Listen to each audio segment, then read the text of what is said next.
The fascinating story of Balak and Balaam's failed attempts to curse the Jewish people is found in the book of Numbers 22 till 24.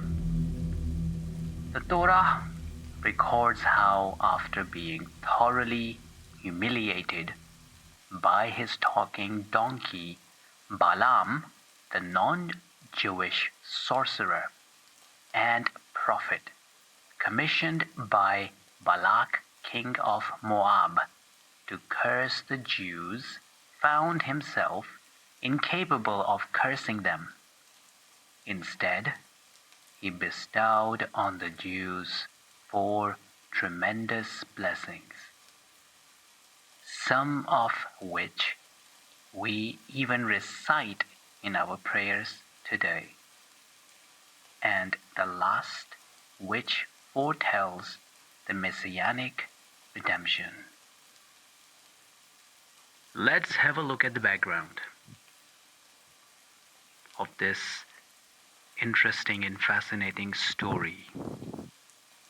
The story of Balaam bin Baura is also mentioned in the Quran, just to confirm the entire scenario in which Balaam was blessed, yet he forgot the covenant and strayed away from his duties, so God punished him. Let's look at what Torah said first, then we're going to look into the Quran and see the correlation, the mutual understanding, the mutual grounds on which all of us can work together to make this society a better place in the times of tribulations. A bit of a background from the Torah's perspective. It was the year 2488 from creation. Now the year mentioned here, it's not necessarily in the same time construct as the time we are experiencing today. The years mentioned in the Bible, they are mentioned from a specific epoch. Time was running, believe it or not, separately and in a specific manner as compared to how it runs too fast these days. The entire plane of the cosmos, such as space, the way the galaxy was moving, the way the Earth was moving, the way the sun was moving, and the other super electromagnetic, electrical, and unknown forces. So far we only know the 5 states of matter. Back in the days, they were so advanced, they probably knew more. We don't exactly know in what scale these years were calculated. Not from today's perspectives, it's from the ancient times perspectives. Some really weird, strange, phenomenal, anomalistic things used to happen back in the days, which our heads can't comprehend, such as parting of the Red Sea, or being thrown into a ginormous fire, yet the blessed body of Father Abraham, peace be upon him, didn't burn, or the existence of the giants, or another big one, or maybe the biggest one is the Great Flood. We don't exactly know how and in what scale the time was calculated. It just in translation, either it's lost in translation, or we can't comprehend how this time is mentioned, because Again, there is a concept of bending space to control time. Again, there is a concept of bending space to control time. There are certain regions in the universe, now we know, where the compression of the material, the matter, actual physical matter, and other unknown electromagnetic cosmic forces are acting in a specific manner that it changes the perception of the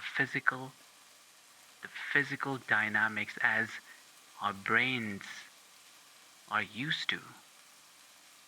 Those dynamics completely change in the certain areas of this giant cosmic plane of ours.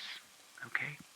It can be seen in the cosmic microwave background's image of the mapped ginormous universe, or as far as we can see. Now, James Webb telescope has gone up. Now it's calculating time in a specific manner.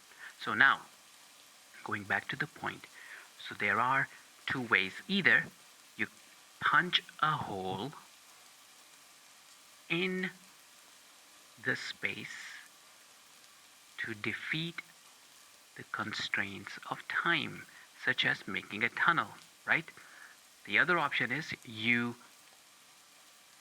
squeeze and compress the space like pulling the carpet, making ripples in it, and literally pulling something that's far behind, just like a tablecloth. If you put a ball at the edge of the tablecloth, make sure that the tablecloth is spread. You can do this experiment today.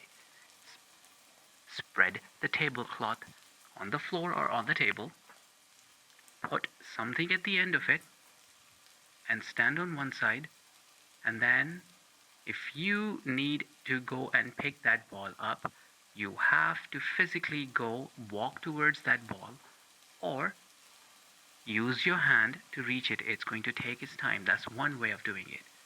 The other way of doing that is you literally start pulling the cloth, create some ripples in it so that you can pull the ball towards you. So maybe during the times when the Bible was being sent down, the universe itself was curving time to get close to the point where we are right now. And as we know, there are certain X points on planet Earth itself where time moves differently. And there is a connection with Ashab-e Kahf, the cave sleeper, in that X point, which we will discuss later. But now going back to the point, as it was explained in the Bible that the year 2488 from creation, and the Jewish people had spent the last 40 years in the desert. It's during the time of the Exodus. They were finally prepared to enter the promised land, and they camped at the border of Moab. The Moabites were terrified of the Jews, especially after the defeat. The Amori, the Moabites, Guardians. Politics makes strange bedfellows.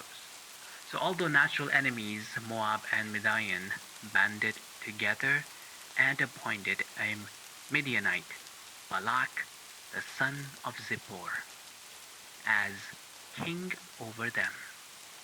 Balak recognized that the power of the Jews was supernatural, so he too sought a way of undermining them supernaturally. Together with the elders of Midian, he hatched a plan to hire Balaam, a well-known and powerful sorcerer and prophet, to curse the Jews. since the Jews' strength lay in their mouths, i.e., which is, in prayer, he planned to defeat them with a stronger mouth, Balaam's curse.